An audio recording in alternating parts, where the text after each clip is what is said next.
اعوذ باللہ من الشیطان الرجیم بسم اللہ الرحمن الرحیم ان الذین کذبوا بآیاتنا واستکبروا عنہا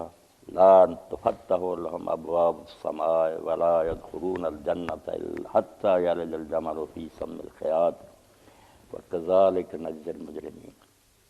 لهم من جہنم مہاد ومن فوقهم غواش وكذلك نجزي الظالمين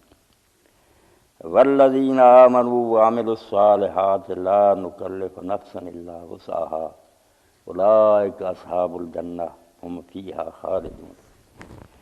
ونزعنا ما فی صدورهم من غل تجری من تحتهم الانہار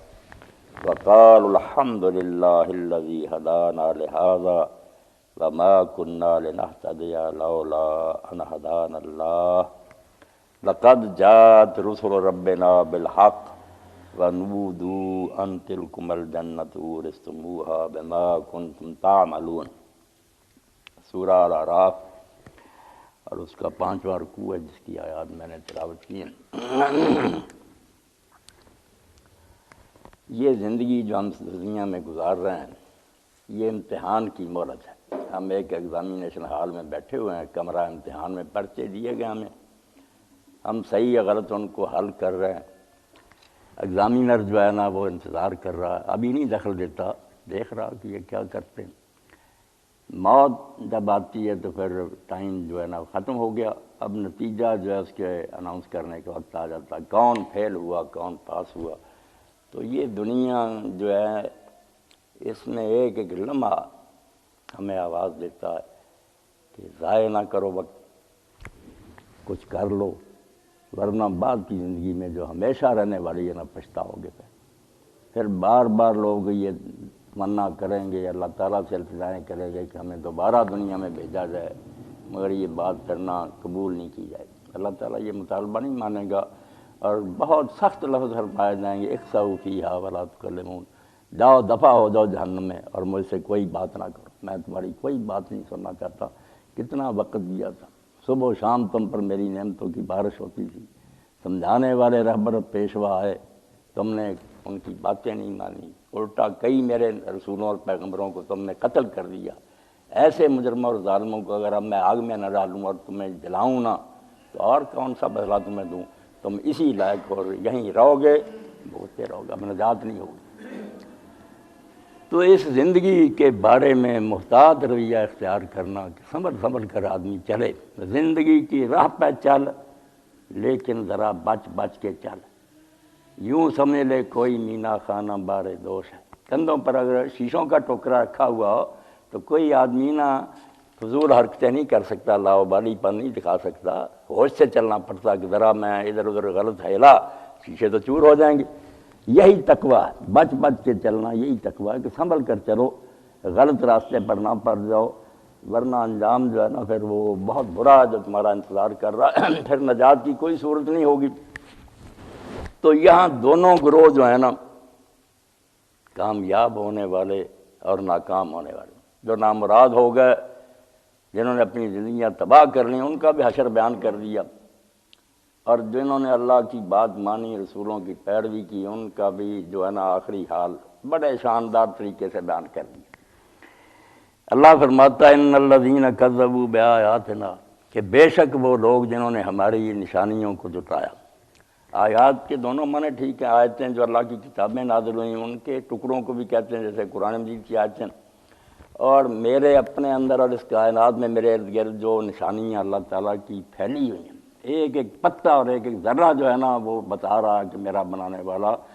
خالق علیم ہے، حکیم ہے، رحیم ہے،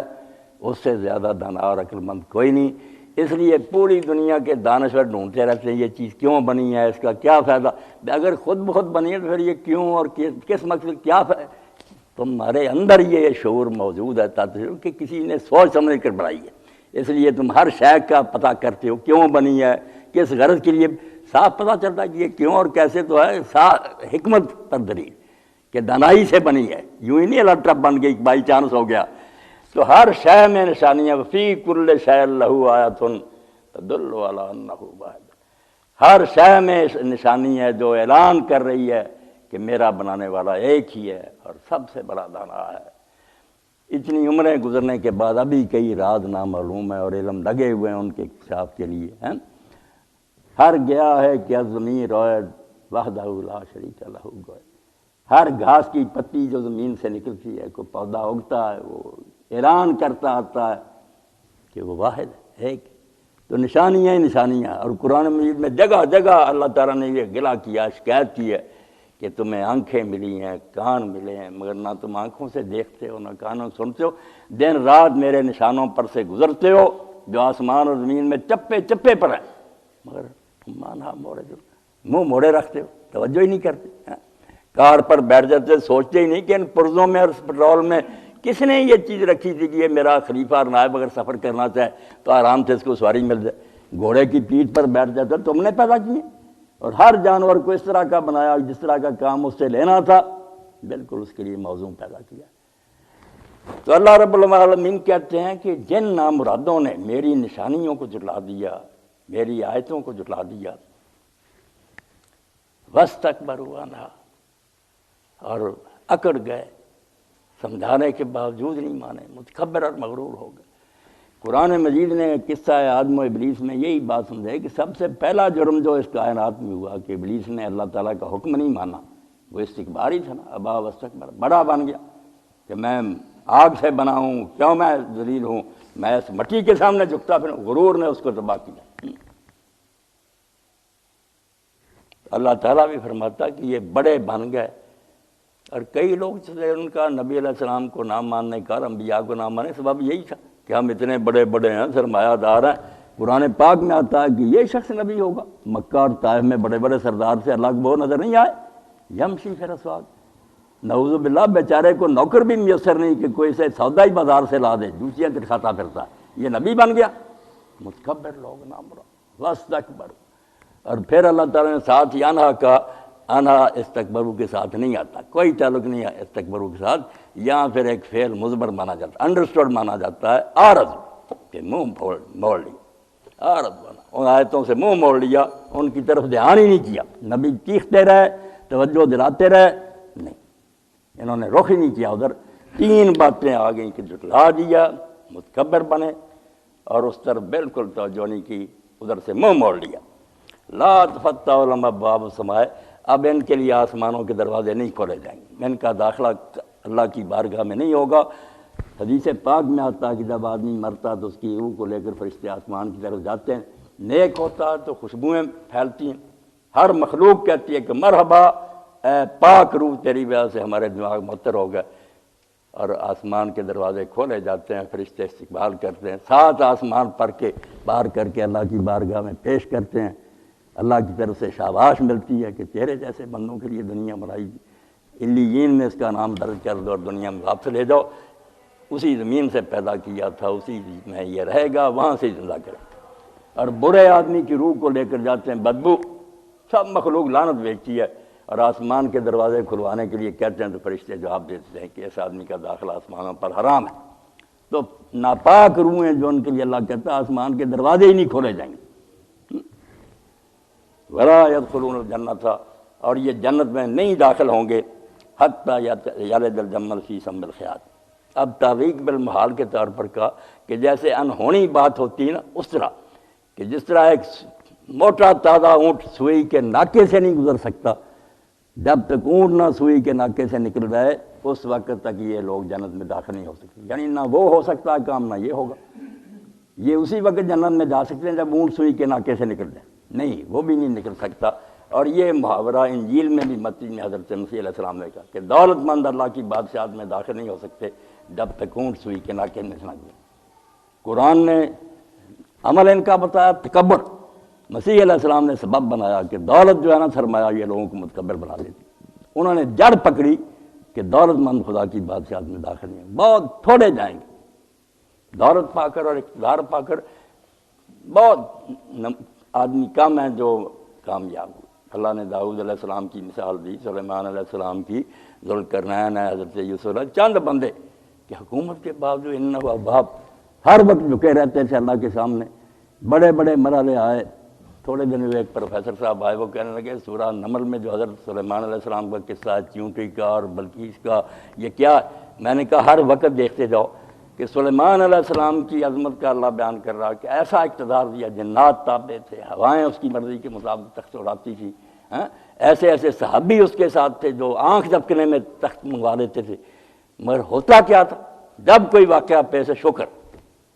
اور شکر بھی کہتا تھا میرے بس میں نہیں، رب اوزینی، یہ دعا یاد کر لیں سورہ نمل سے، رب اوزینی، اے اللہ مجھے قابو کر کے رکھنا،